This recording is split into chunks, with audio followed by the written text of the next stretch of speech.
साम्राज्य सामान्यांचा असामान्य आवाज।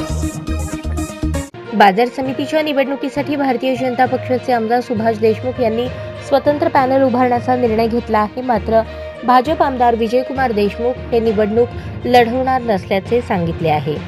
सोलापूर कृषी उत्पन्न बाजार समितीसाठी 27 एप्रिल रोजी मतदान तर 28 एप्रिलला मतमोजणी होणार आहे। त्या पार्श्वभूमीवर दक्षिण सोलापूर आणि उत्तर सोलापूर तालुक्यातील नेते मंडळी निवडणुकीच्या कामाला लागली आहेत। दक्षिण सोलापूरचे आमदार विजयकुमार देशमुख, दक्षिण सोलापूरचे आमदार सुभाष देशमुख यांनी शनिवारी कार्यकर्त्यांची बैठक घेऊन बाजार समितीच्या निवडणुकीसाठी स्वतंत्र पॅनल उभारण्याचा निर्णय जाहीर केला।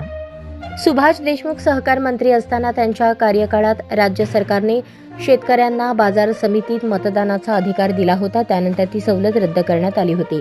मागील निवडणुकीत सुभाष देशमुख यांच्या पॅनलच्या विरोधात माजी आमदार दिलीप माने, आमदार विजयकुमार देशमुख आणि बळीराम साठे यांचा पॅनल होता। त्यात सर्वपक्षीय असलेल्या माने देशमुख साठे पॅनल विजयी झाला होता। सुभाष देशमुख यांनी आता पुन्हा बाजार समितीसाठी कंबर कसली आहे। बाजार समिती निवडणुकीच्या पार्श्वभूमीवर आमदार देशमुख यांनी समर्थकांची बैठक घेतली। त्या बैठकीत स्वतंत्र पॅनल उभारण्याचा निर्णय घेतला आहे।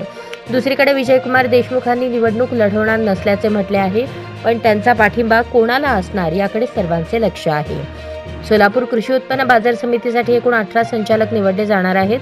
त्यात विविध विकास कार्यकारी सोसायट्यांच्या संचालकांमधून 11, ग्रामपंचायतीच्या सदस्यांमधून 4, व्यापारी मतदारसंघातून 2 आणि हमाल तोलार मतदारसंघातून 1 अशा पद्धतीने 18 संचालक निवडले जाणार आहेत।